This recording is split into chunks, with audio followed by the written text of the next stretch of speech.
Today on the MrMaple Show podcast, it's the June Collector's Corner special with Bryan and Sean.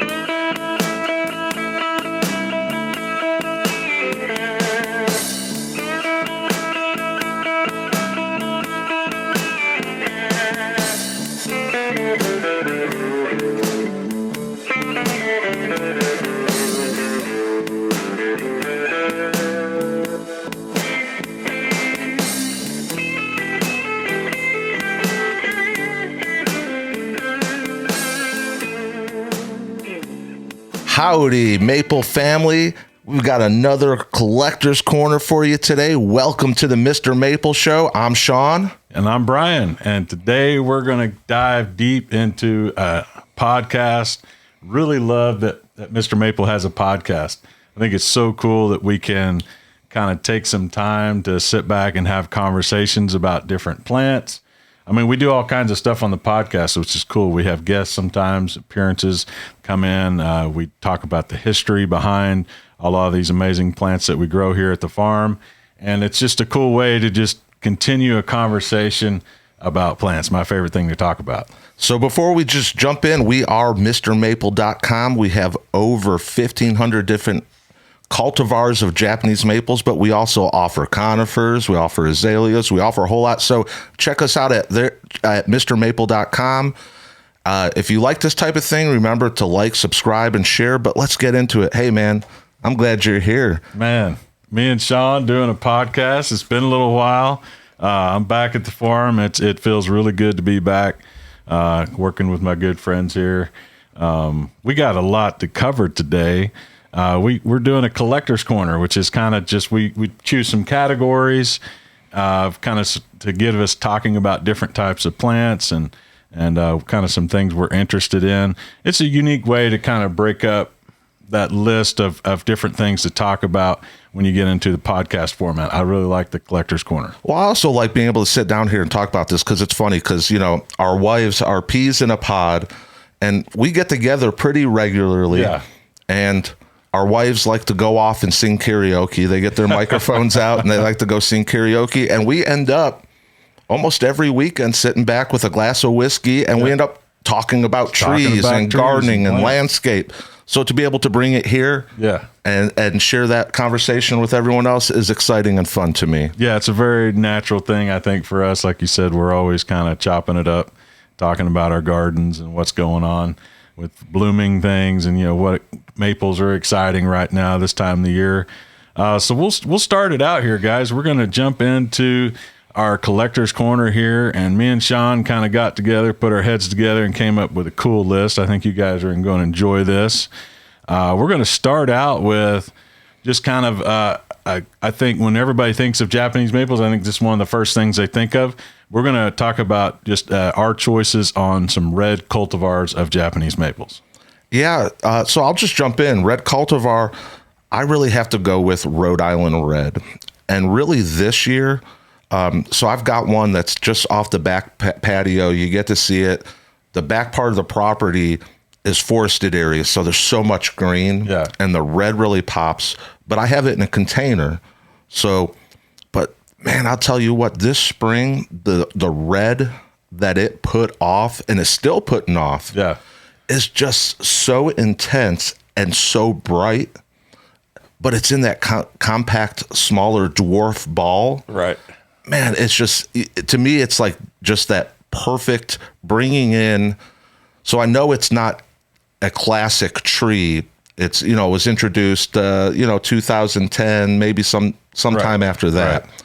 But you can really bring in that classic blood good look up to a closer, smaller space.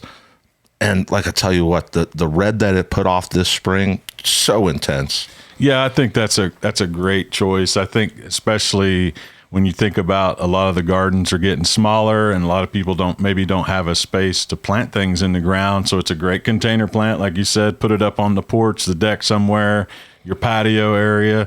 Perfect choice for that.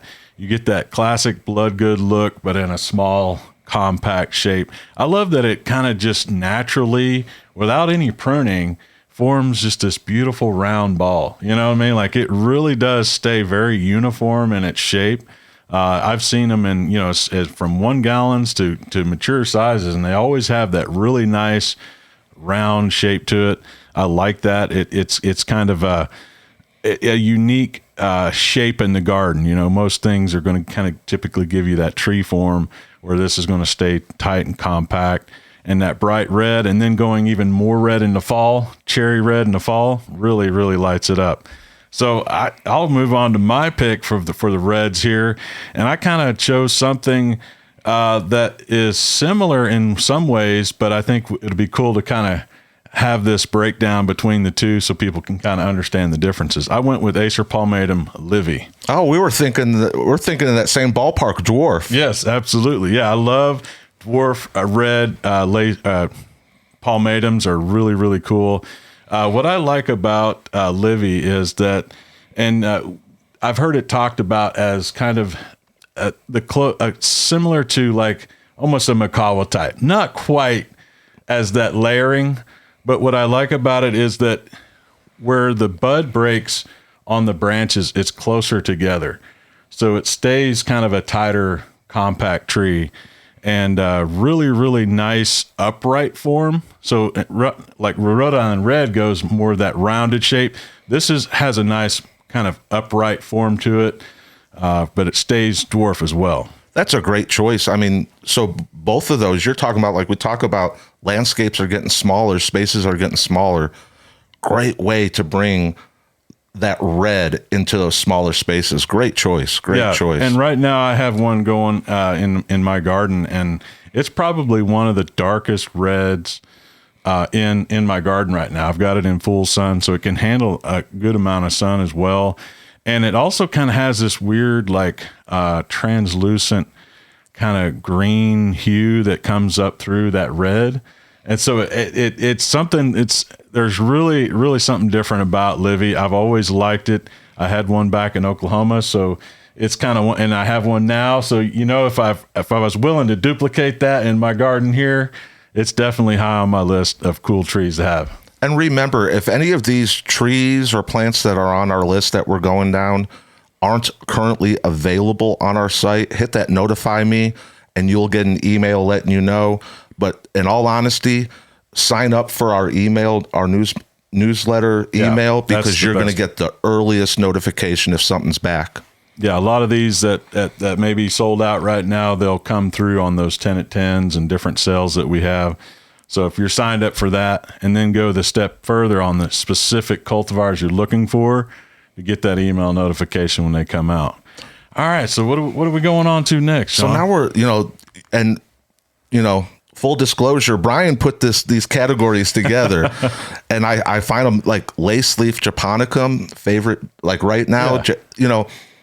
I think that's a great category, lace leaf japonicum, because so often when you think japonica, or at least I do, when I hear the word japonicum, I don't think lace leaf. Right. I think this big full moon type leaf foliage. I don't think about it, but then when you had that, I was like, "Ooh, I got to think about this one for mine," and really think about. Well, you know what? There's a great list of lace leaf japonicums that I think often get overlooked. What'd you pick? Yeah, there is. There's a lot of really cool lace leaf japonicums, and like you said, I think it's interesting how you think of the big, full moon style leaf, but then there's lace leaf versions of that. It's really cool. I think that's what always kind of stands out about that. I picked Abby's Weeping, Acer japonicum Abby's Weeping. Nice. Really cool, really cool. This is one that I think every collector out there should have at least, a few of these lace leaf japonicums, and I think Abby's Weeping is a top tier of that. And just because it has a very rigid structure, like the japonicums do. This is what's kind of interesting about some of these weeping lace leaf japonicums. They have the rigid structure, but yet it's cascading and weeping in style, staying very small. I mean, only 3 to 4 feet in like 10 years. So, very dwarf variety. So you can fit it in a lot of great little spaces in your garden. an amazing fall color, just like you expect with japonicums. I mean, this thing just lights it up. Well, I laugh. You say amazing fall color, and Corbin gives me a hard time. He's like, "That's always your go-to." And I play amazing fall colors because they do. I mean, Right. that's just. Yeah. But to be honest with you, yeah, Abby's Weeping, some of the best when you get those purples, Yeah, man. and reds, and like all going on at the same time. It just blows your mind, and that's where like it led for me when I was like, ooh. And I had to go with fairy lights. Nice. Because fairy lights, I think, so comparing the two, Yeah. you've got a different type of like weeping habit to it. Yep. With like fairy lights, it's more kind of like a dome that weeps down to the ground. But like I had to pick fairy lights because the first time I went out to the Buchholz farm, there's one in the Flora garden there that is just... And we were there just right at like the right time for its fall colors. Yeah. And it kind of gets that, that multicolor thing going on. But Right. you know what? Like if you took fairy lights and Abby's Weeping and you paired them together, because it's almost like when you get into those fall colors, to me, the fairy lights is kind of like the lighter fall colors. Like they're intense and all going on at the same time, but they're kind of more on like the reds and yellows. But then you get into the Abby's Weeping and it's more into those like purples and reds with that yellow twisted in. Yeah, I really like that. And I think it's cool how our list is coming together because we're talking about plants that are very similar in some ways. But then we're kind of defining the differences and the characteristics of each of these. And fairy lights, what I really like that about how it does have more of those kind of fiery fall colors, those kind of bold reds and oranges and little splashes of yellows and things in it, And then, but what's really cool, I think, too, to distinguish the difference here is that fairy lights has a very finely dissected leaf. It does. Now, Abby's Weeping is dissected and very, in that dissectum category, but fairy lights kind of takes it to the next level. I mean, it's very, very skinny little lobes and long dissected edges. So it gives it a little bit different texture as well.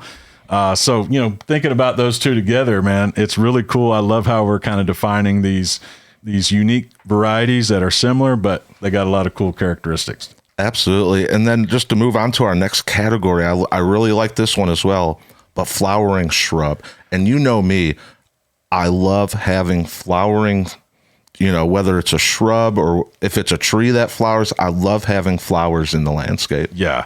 I mean, to me, that's kind of the next step for me in my garden. I've laid a very big foundation of Japanese maples. The diversity of those are just extraordinary, and there's so many different color variances and growth habits, all of that. But kind of the next level in my garden is like I want to add these flowering interests out there, and so that kind of got my mind thinking. Let's talk about a flowering shrub, and right now I have an azalea called Northern Highlights. Oh yeah, that is just going off in my garden, and so it did pop directly into my mind. I'm like, dude, this thing is so beautiful. It has this really crisp, bright white bloom, but that top of that petal is this crazy yellow blotch right there, man. And it just makes the whole thing stand out even more. It's a deciduous azalea, but it just has such great color, that pop of white, and then that little dab of yellow just makes the whole bloom stand out even more. Well, that yellow, me as I'll always, my wife jokes with me. She's like, man, you're just a fat boy. And I know I'm a fat boy, but I'll tell you what, and it just leads to that yellow makes me think of like that lemonade, like frozen ice yellow. Yeah. Like it's not this like super like bright yellow, but it's just like that kind of that. I mean, like I say, that frozen ice yellow. Yeah, exactly. But against that white, it's almost like it's a variegated bloom. It really does have a lot of really cool. I mean, it really draws your eye in. I love taking pictures of this. I've done some little short video clips and shared it, on Facebook and other things because I like to showcase the variety that azaleas can bring to your garden. I think that's, one of those things that, azaleas are kind of like maples. There's a color. There's so many different colors that you can play off of and contrast with, and use them in different areas in your garden to make other colors pop. And so I think it's a great flowering shrub to add to your garden. So what do you got, Sean? So I had to go with Little Honey. So we both kind of on that yellow train there, but I had to go with Little Honey. And the reason I go with Little Honey, one, for that color, that yellow, that, to me, anything yellow, if you have a dark spot in your garden, yellow is going to help brighten that up. And then you get the white flowering blooms on it. But to me, what really stands out about Little Honey is a lot of times when we start talking about these flowering shrubs, everyone's always talking about, the flower. And like I say, I love bringing flowers to the garden landscape. Right. But I think often people miss out on the foliage of them. Because, even talking about Northern Highlights, like, it has foliage, and that foliage is important. Absolutely. In terms of dynamics with the other plants in terms of color and texture.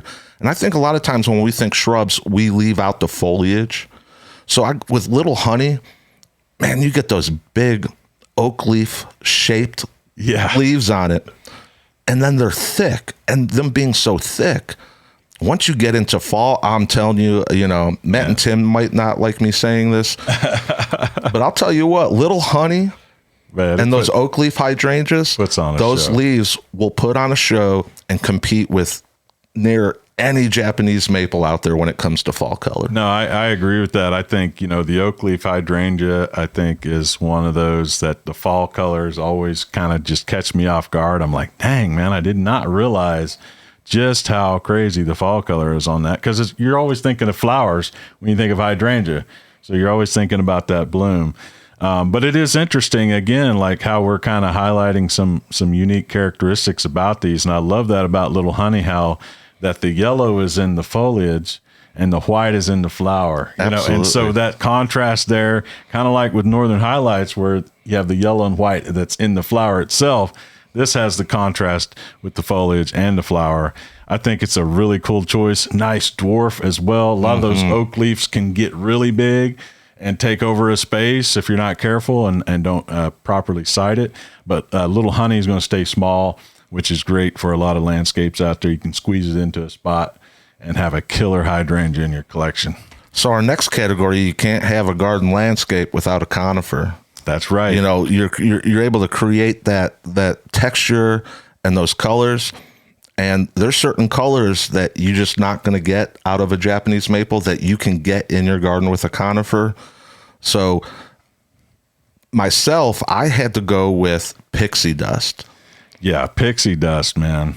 Such a great cultivar. I mean, that thing, when it comes into spring and it starts putting on that new growth, I mean, there's really nothing else like it. It looks so crazy, this bright white coming out of that green.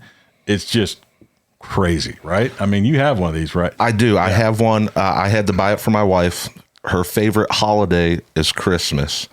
And, I've seen these and, they're done on standards.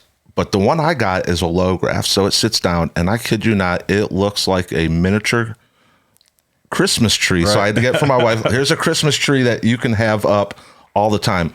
But you talk about that spring with that new growth, and with that, it to me, like it being a miniature Christmas tree and the way it's shaped and the way it sits, right? It's almost like standing back. Those are the Christmas lights. Those are the white Christmas lights that are just shining in those spots. And it's going to stay small. It's going to stay that small, compact shape. In 10, 15 years, you're looking at maybe 3 foot tall, by 2.5 foot wide, with very, that very small, perfect shape. So for those smaller spaces, but like I say, it's like that. You could add that little Christmas tree to your garden all year long. Yeah, that's really cool, man. It's such a great plant. The texture of it is really cool, and that new growth when it comes on, it's kind of has this fluffy feel to it too. It's not like a real prickly. That new growth that comes out, very soft, very lush, bright new growth coming out of that. So I kind of went in that same direction, but in a different color. I went with Goldilocks, Pinus parviflora Goldilocks. Ooh, that yellow. Dude, I mean, I like the Pinus parviflora, the Japanese white pines, some of my favorite conifers. There's a lot of different varieties of those. But I think that Goldilocks really, kind of sets itself apart in the fact that you have that white pine, which is kind of that frosted blue color, right? But then that new growth and through the winter months is that bright yellow. So the contrast within itself is so strong. And I have one of these in my garden, and right now it's candling, and the candles are, probably 4 or 5 inches tall right now, and they're bright yellow. And so it just looks wild out there. You're like, man, what in the world is that? So it's always kind of giving you some interest throughout the year. You get into the winter months and it kind of boldens up that yellow just a little bit too, as the cold temperatures bring out the yellow in that more. Really cool cultivar.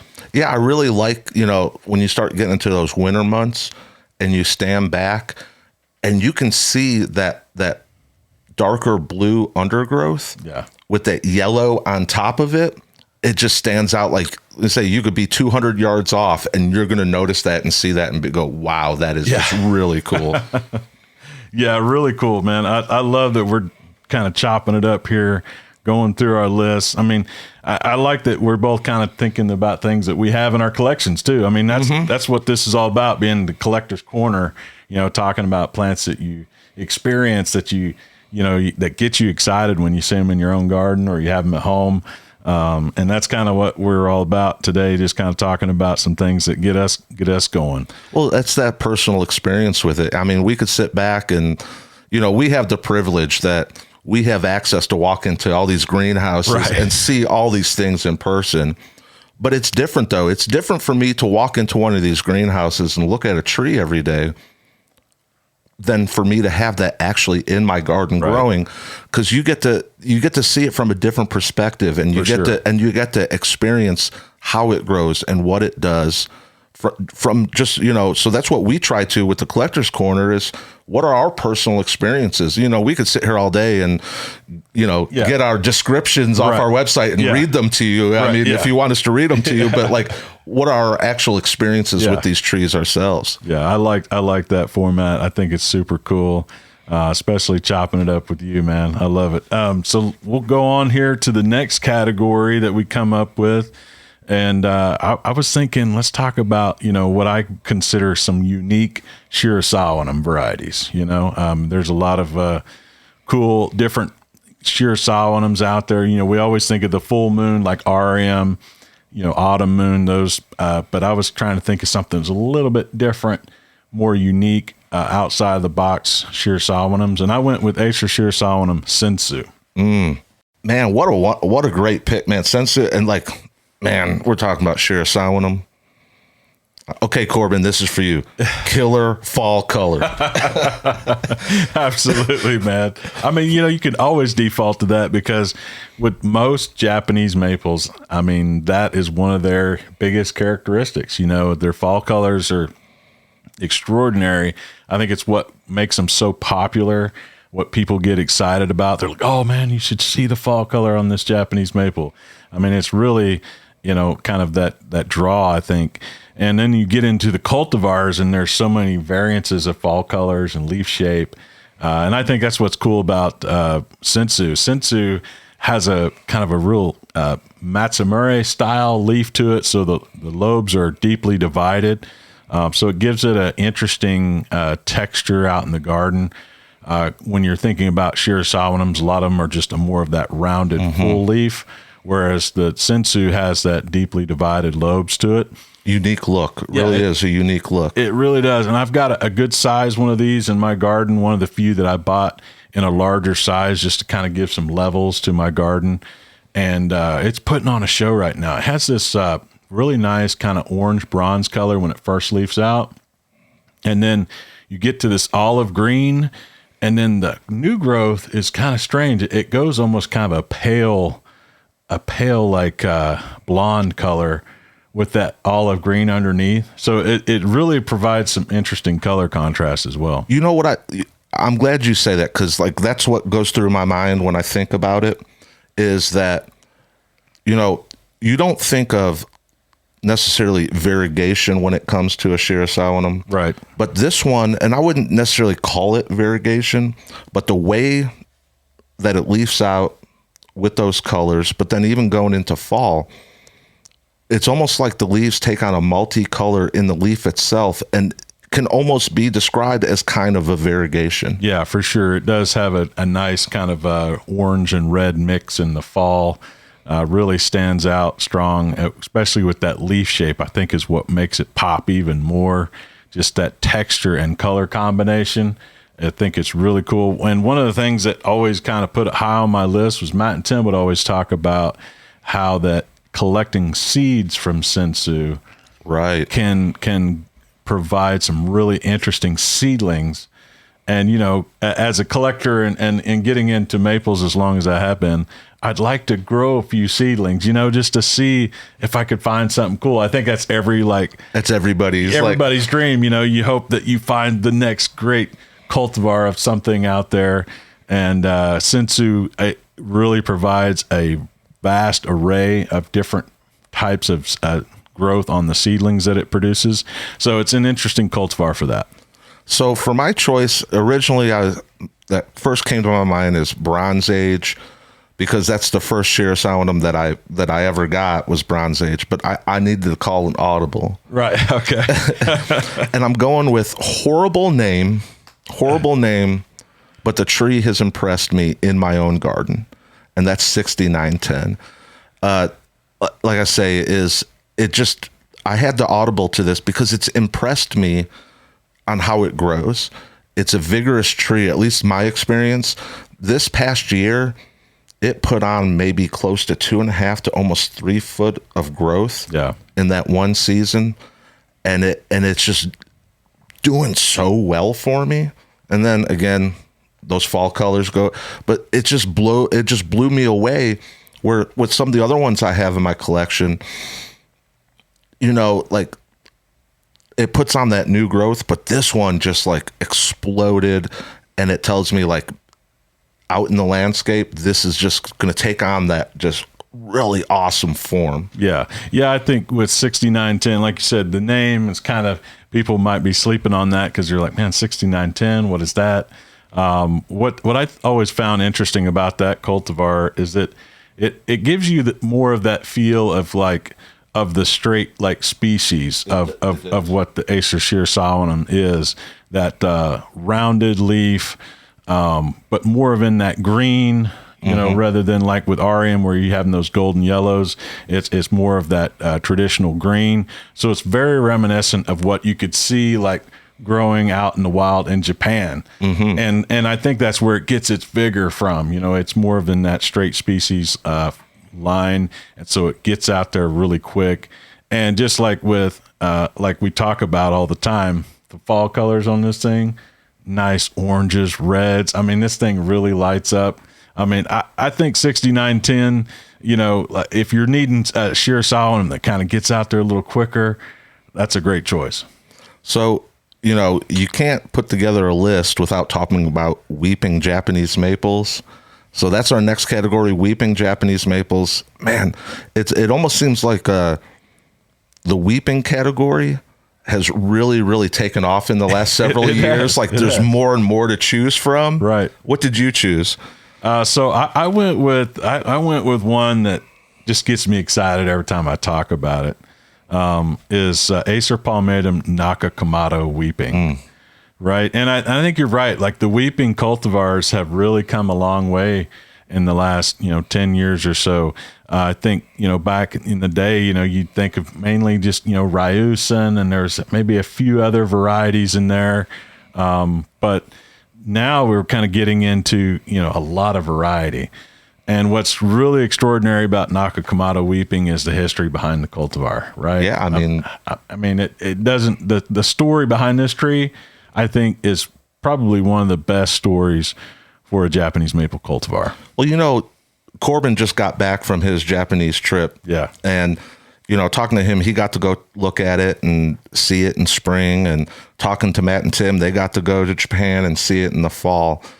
And it often, I had to think, and I asked Corbin, I said, okay, seeing this in the history, because, they say easily could be 500-600 years old, that the posts holding up some of the branches are over 200. Yeah. And the history of it, and I had to ask, I'm like, so do you guys really think without human intervention, would this tree be what it is? But isn't that what gardening is? Is human intervention in with the trees, getting involved with it, and the history of that they were doing it so long ago. Right. Isn't that, to me, that's the essence of what gardening is, and it shows you just the history of it. Yeah, the human element, I think, in gardening is kind of what connects us with it, right? Plants are all around us.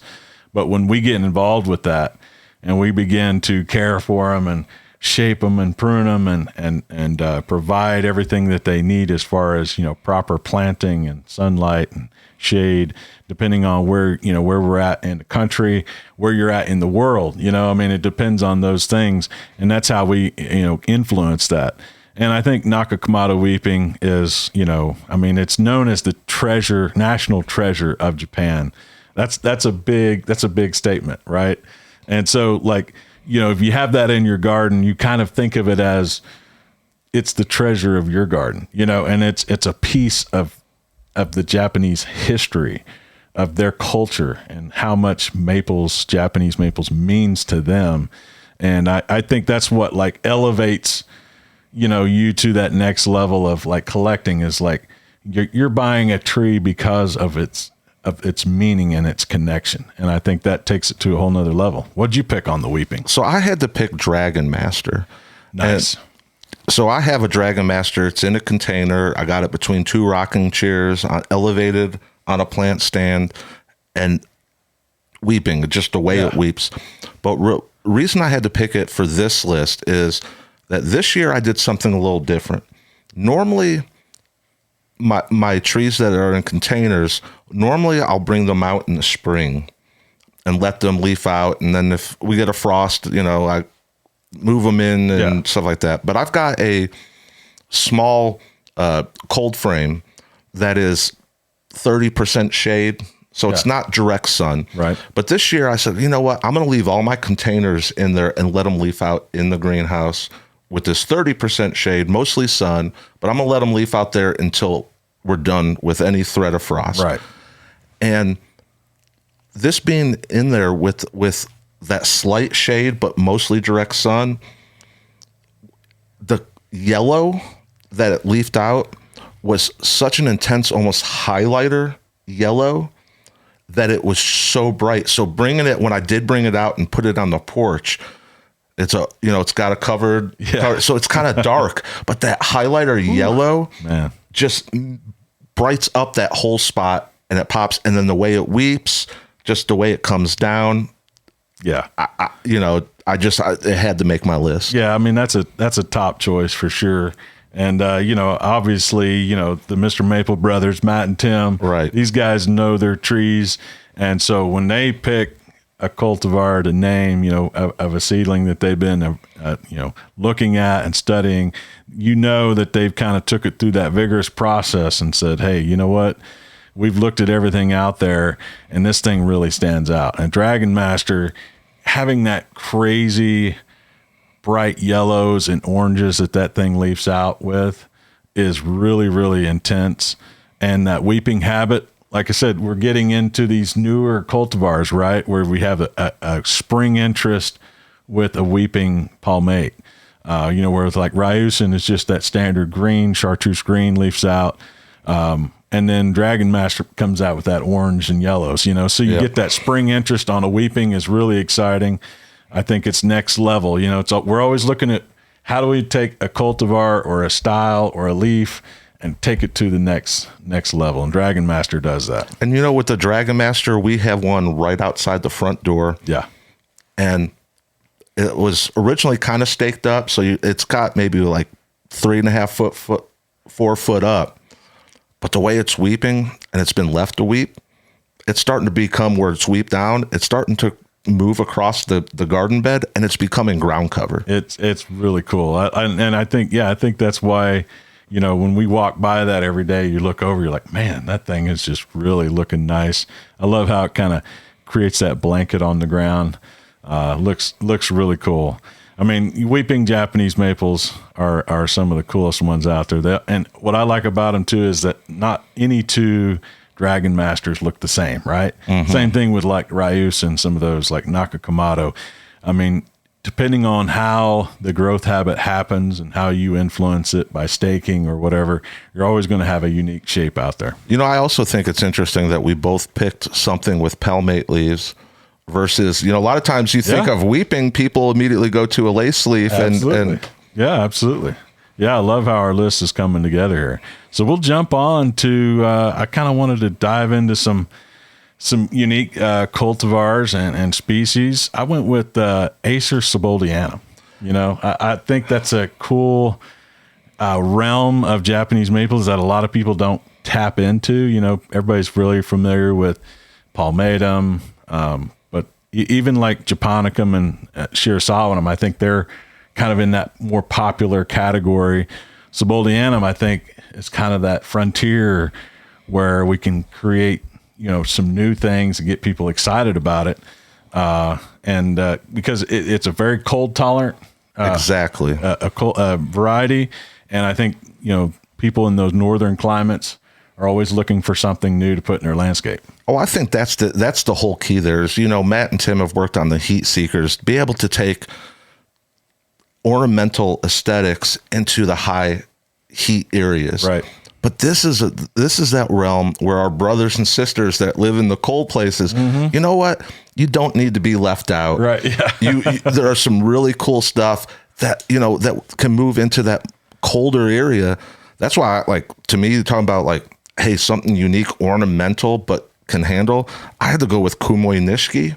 Oh man. Talking about that sprinkled white variegation on that green leaf. I mean, and plus it can go to a colder climate. I think it's just a killer tree. Oh, that's a great choice. I mean, personally, for me, Kumoi Nishiki is one of my favorite variegated Japanese maples, and there's a lot of variegated Japanese maples out there. And I think why is because it is a Seboldianum, right?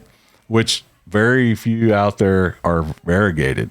So a variegated form of a Seboldianum is quite rare and very unique. And then not only that, but the variegation is consistent and very stable. So every year you can count on that strong variegation, unique style of variegation too. You get that crazy sand dusting, little speckling inside that leaf, very kind of multicolor. And I like the fact that when you go into fall, that variegation plays into it because you have like a lighter pink where the white was and then a red where that wasn't white. And so you have this like multicolor that plays effect off of each other. It's extraordinary. The fall color on Kumoi Nishiki is outstanding. You guys should go check out some pictures that we have on our website because it just takes it to the next level. That's a great choice, man. What did you choose? Whew, all right. So I chose something that I had just going off in my garden, growing like a weed right now. I've got Acer Seboldianum Shiraya Nasume. Ooh, wee. The claw of the dragon. Claw. Let's say the claw of the. You know what? like that translation, the claw of the dragon. Like you talk about a good name. Yeah, a good name right there on a good tree. Like that's just insane. Oh man, this tree I think is kind of the next level, and I love how there's this exploration into the world of Seboldianum because, you know, with Shiraya Nasume you have a different leaf shape, right? So typically with Seboldianum you kind of get similar to that full moon style leaf, very rounded, short lobed leaves, but with Shiraya Nasume you get these kind of elongated, skinny lobes. So it really does give you that reminiscent feel of like a claw on a hand, you know. It's super cool. The texture on it's wild. There's no other Seboldianums out there that has that leaf shape. So it always gets me excited thinking about it. To me, that is the like linear lobum of it. Yeah, very. I mean, you know what I'm saying? It's like you talk about that. Like it really is. It gives you that aesthetics up with those long, losing my words here. Long lobes. Long lobes. Thank you. But it really gives you that kind of look. And I think again, isn't that the whole point with these trees, is that ornamental value, so they can play off each other, contrast off each other. And I mean, that's just a killer choice. Yeah, I really think it's next level. A great fall color too, bright oranges and reds on that. And right now, just kind of talking about, like stuff that we have in our garden, mine is just loaded with flowers and starting to go to seed. And what's interesting about most Siboldianum is the flower is a yellow rather than the red that you see on like a Japonicum. So the flower is a little bit smaller, but in a yellow. And but this thing is just loaded with flowers, and all of those little flowers are setting to seed right now. So I'm thinking, ooh, man, maybe I could collect a few of those seeds and see what kind of cool stuff I can come up with. It's I like how you mentioned the flowers, because sometimes I think with Japanese maples, sometimes we forget that they're flowering trees, and that with these, like, that is, a really big part of the aesthetic, value of looking at the tree are those flowers. And like I say, often we forget with, Japanese maples, like, hey, they flower as well. Absolutely. Absolutely. So our next category here is one of my favorites, because I'm planting in a small space.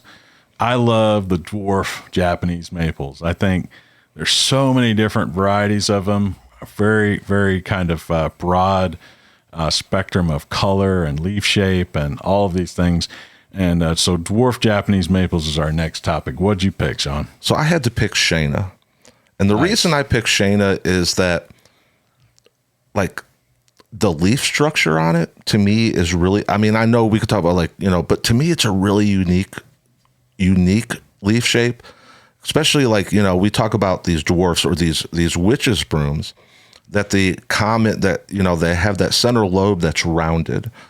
And for me, Shana is one of those that, like, when you walk up and look at it, those rounded center lobes really stand out. And I think it just gives it really unique look to it. Yeah, absolutely. And I think too, interesting thing about Shana for me is that, when you think about like dwarfs, there's a lot of them out there, and my mind always usually goes to like the Kiyohimes and stuff, so the green palmate leaf, right?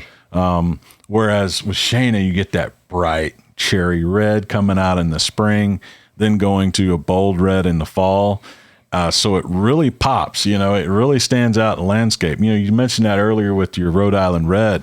If you have that with a green background and then that Shana standing out in front, I mean, it just really pops. I think it makes the green stand out more. It makes everything around it pop. Put some flowering shrubs around that Shana. Like, you can create such a dynamic color contrast with those reds. And then the texture of that broom leaf is really cool. I love that rounded lobe to it. Great choice, man. Shana's a strong choice.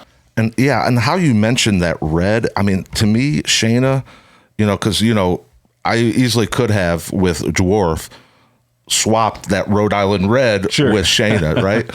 But to me, that red that you talk about is such a bold red with Shana. Like it almost kind of like hovers between red that wants to kind of be a purple. Yeah, if that makes sense. For sure. Yeah, it does really play even in its own, red form. It kind of contrasts with the different shades of red within it. And just a really great cultivar. It's very popular too. One that we sell quite a few here at MrMaple. So definitely keep your eye out when we have that come back available. Check it out on our website. For me, I've been really enjoying a cultivar that's probably not that common out there, really, I think, and it's kind of why I wanted to talk about it today. Today I went with Acer palmatum Koto Maru for my dwarf maple pick of the day. And what really gets me going on this is that, so it's a green variety, broom, right? But then you get a bright orange border around that leaf. And the the broom characteristic is very strong on this plant. It really shortens that middle lobe so much to the point. And I was looking at some pictures today because I was just really thinking about this cultivar, and what really makes me love this cultivar is it almost makes it look like little birds, right? So you have these strong pointed like wings on the outer lobes, and then that middle one shortened in the middle, so it looks like the head of the bird with the wings coming off of it. It just has such a great texture, and with that orange little border highlight around that green, really, really dwarf too. This thing stays very small. We're talking 3 to 4 feet in 10 years, so you can fit it in so many great spaces in your garden. I have one of these in mine. I love that really interesting texture that you get with that broom habit. You know, you talk about that habit, and it really makes me think of like, and you and I were talking about this the other day off camera, but like how many of these Japanese maples, if we kind of thought differently about, oh, this is a tree, but thought of it as this is a shrub. And I call it the shrub replacement. Right. Yeah. There's a lot of these. This is one that like I think very easily could fit that category as a shrub replacement. So instead of using a boxwood somewhere, using one of these in its place because of its habit and the way it forms, easily, I think fits that shrub replacement. And then replacing, using this instead of a shrub, you get that fall color, you get that spring interest, you get that summer, you get so much going on more than just, a boring boxwood or something. Sure, absolutely. And I love that concept too. We've talked about it several times. I think the idea of having a row of Koto Marus, and creating kind of a border wall with these, it's just extraordinary. I think that I would love to see that in a real life application, and there's been a few gardens that we've went to. I think it was at the Sarah P. Duke Gardens near Raleigh. They had a big row of like Kiyohimes, and it kind of gave you that shrub wall feel there. And they had them pruned where they were just kind of all blended together. Really, really cool concept. That's awesome. I love that idea. I think, with the dwarf varieties like that, you can create so many different things in your garden with those. And I think using it as a shrub or just a feature, a single tree is amazing. But I wanted to bring more attention to Koto Maru. I think it's super interesting. Great kind tree. of outside of the box a little bit what people are familiar with. So we had to bring this in. It's kind of become but like you can never do like just one plant, right? Not like this dynamic duo. Yeah. Hey, I know there's a lot of superheroes out there, right. but a good superhero needs to have a sidekick. That's right. So does a Japanese maple needs to have a sidekick as well. So dynamic duo. What'd you pick? Yeah, dynamic duo. Speaking of the dynamic duo, right? That's right. Me and Sean, we're pretty dynamic duo here. But I went with a couple of really cool trees that I have in my collection, just because I was thinking about how they paired together in my garden. And it got me excited, and I wanted to share you guys this concept of the dynamic duo. I went with Japanese Princess and Black Lace. Ooh. Okay, so I have these near each other. They're not necessarily paired together, but I have them near in my garden. And I love the contrast that these two bring together. Japanese Princess leaves out in these yellows and hot pinks. And Black Lace comes out in some of the darkest reds out there, right? And then you have different leaf texture too, where Japanese Princess is going to have this more fuller leaf, almost kind of a ruffled, the way it's so big in that Makawa type that it kind of folds and bends and kind of ruffles. And then Black Lace is this nice Matsumure leaf, larger size Matsumure leaf, very finely cut edges on that lobe. So the two playing off each other, I think, is a super cool concept of a dynamic duo, Black Lace and Japanese Princess. Well, Absolutely, because I think of like, okay, the fat boy in me is coming back out, but like black lace, when you talk about like, whenever I see that, like it almost has like that dark chocolate kind of color going to it. It does.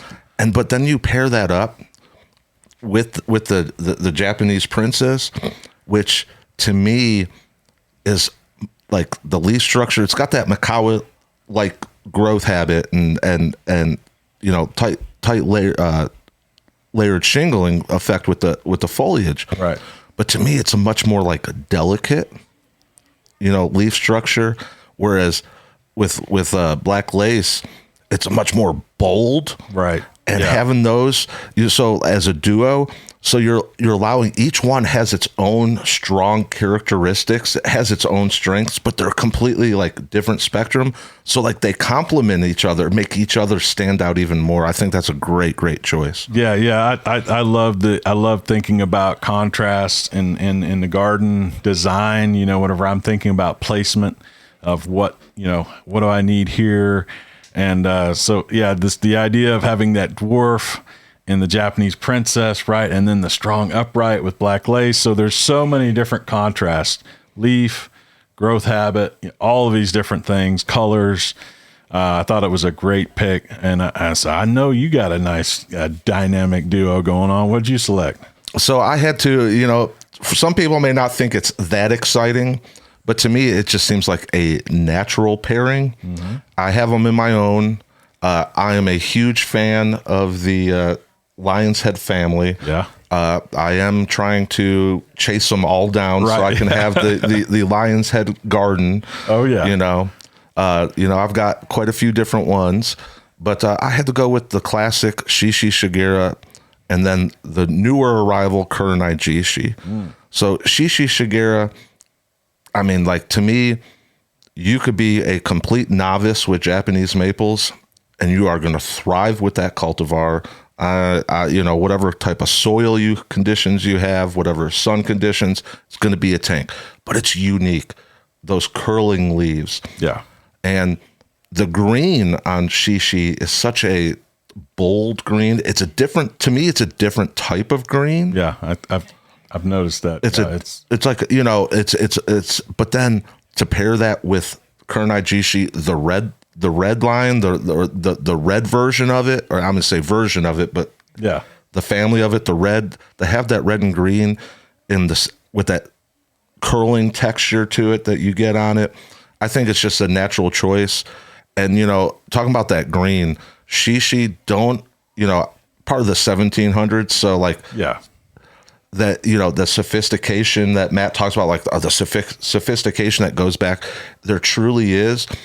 And I think something that, with Shishi Shigeru that some people, sometimes forget about, we talk about the leaves, we talk about how they curl, we talk about that orange fall color. But I'll tell you what, you go to a garden that has a larger specimen of this and take a look at its bark. The bark like in these older trees, the way the bark grows is just a killer. Just like, with your duo, Japanese Princess, we've got some out there. Japanese Princess, as it gets older, bark starts to get kind of quirky or kind of become a rough, so like in that same era with Shishi, the bark on it as it matures becomes this, like almost like dark green that stays so consistent. And like I say, with the red, with the Kurenai Jishi, to me, I think it's just a natural pairing. Oh man, that's a great dynamic duo there. To think of the red lion head, kind of going on about Kurenai Jishi. I mean, that's kind of like the holy grail of like, you get into some of these cultivars where it's like you kind of break the barrier into something new and fresh and exciting. And I think Kurenai Jishi brings that with the red lion, just thinking about how that cultivar grows, and it's beautiful shape to it. Love the texture of the leaves, how they kind of ruffle and twist. Really strong color on that. And then, with Shishi, I mean, like, it's a classic, right? And like you said, it's a tank. It can handle, so you can put this in full sun. It's always such a strong grower. And I remember when you come back from Buckholtz Nursery, you were just, I could tell you were excited about that because you saw like a mature, huge specimen of Shishigashira, and I can't wait to get out there. I'm going to be taking a trip with you out to see buckholts here pretty soon and get to witness. I love seeing specimen sizes of different cultivars because I think it really gives you a better understanding of kind of just what they really, the expectation can be. Because we usually buy in plants in smaller sizes.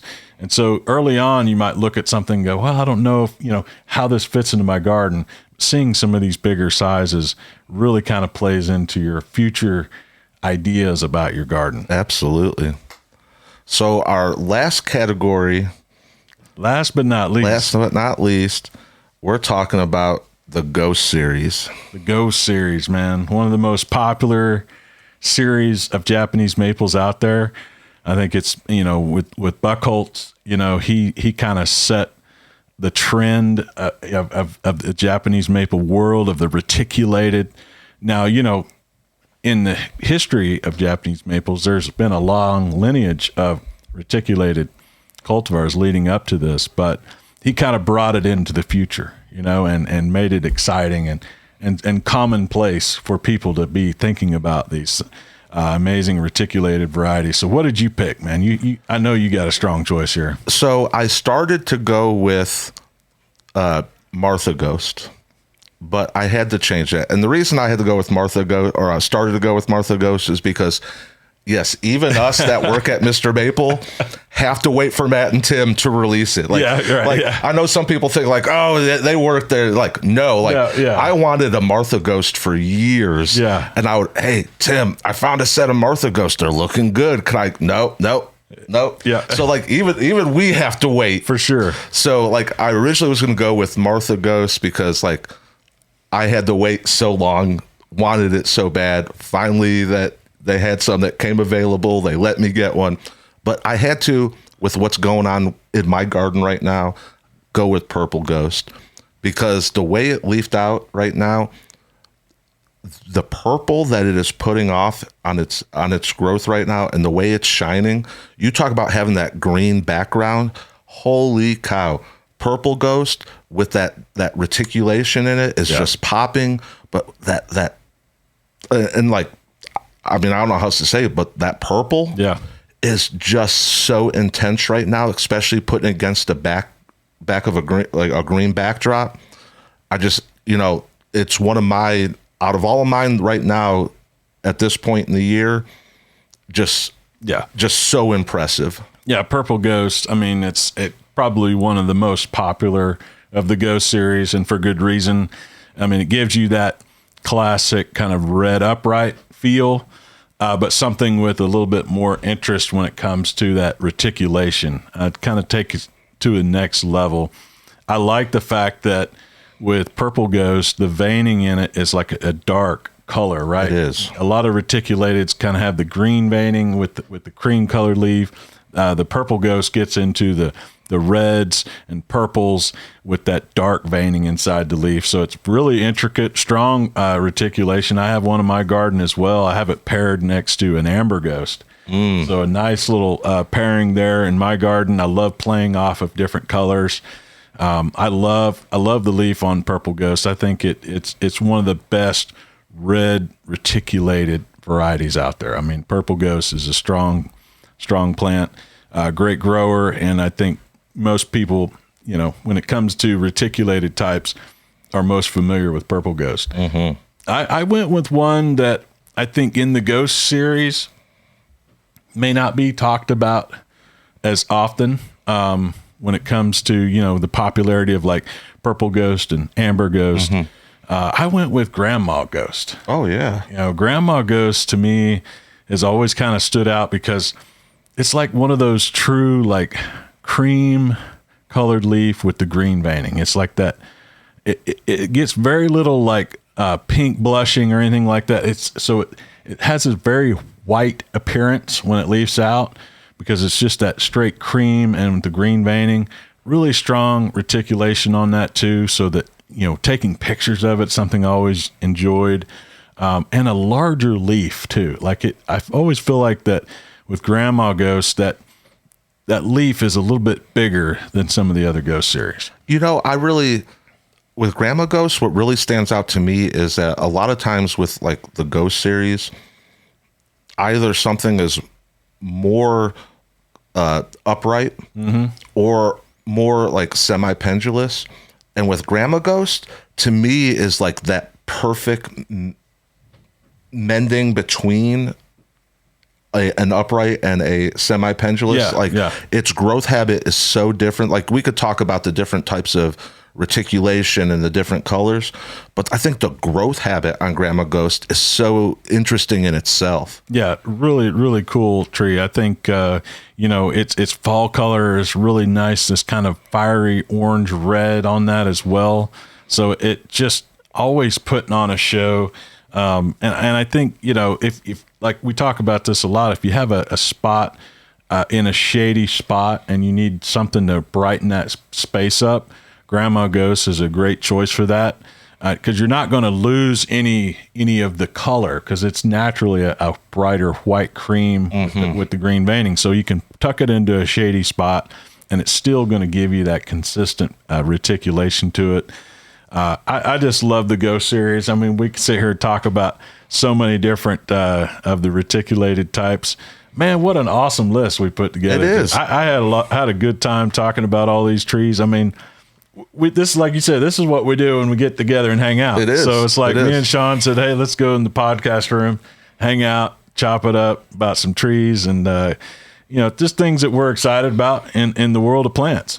And, if you're new to collecting, if you got every single one of these trees, you'd be off to a great start. I always love doing that. It's like, hey, if you just take our list today and order one of each of those and put them in your garden, you're going to have a pretty slick looking garden out there. Always something exciting going on with all these different varieties of color and texture and size and shape. It's a cool way to lay things out and give you guys kind of a broader spectrum of diversity of plants and how to bring them together in your collection. And what I thought, I think is really fun about Collector's Corner and these talks is that, like I say, we can get on here and talk about, these are the trees that Mr. Maple has, but like all of these are trees that we have in our own garden that we get to see on an everyday basis, and get to get our hands dirty and get down in it. Exactly. And it's fun to be able to talk about the stuff that we have. Because, like I say, we can walk out there into those greenhouses and there's so much variety. Yeah. But these are the ones that we have in our gardens that we get to play with. And it's fun to be able to talk about them. Absolutely. Man, we appreciate you guys tuning in to the Mr. Maple podcast. We love doing these podcasts because it's our way to kind of communicate and to have discussions with all of you out there in the world, in the podcast world. We also put a video of this on YouTube. So you can go to our YouTube, the Mr. Maple Show YouTube channel, and subscribe there. And we have all kinds of crazy videos that we do of all these different cultivars. So you can see these, visual references of what we're talking about. So make sure you go check that out. And make sure you leave comments in our videos and things like that so that we can kind of keep the conversation going. The podcast is one way, but it's kind of a one-sided conversation. So you guys go to our Facebook, go to our YouTube channel, leave some comments, let us know some of your dynamic duos and some of your Subaldianum choices, and kind of join in and keep that conversation going. Well, it's funny you say that. With that conversation, y'all might not realize it. Like, we're sitting here going through our list, and like we joke, we say we really do have these conversations off camera. Yeah. It's the truth. And we also have conversations about your trees off camera, because we'll get on there and we'll be like, hey, oh yeah, did you see that red panda that MJ posted on there? Dude, is that like, we're paying attention. So leave comments, leave pictures on Facebook. Let us see what you're doing. We love to see them because, we'll talk about them. And, again, check out MrMaple.com. That's what allows us to continue to do these videos. Like, subscribe, and share. Y'all take care. God bless. And have a great day.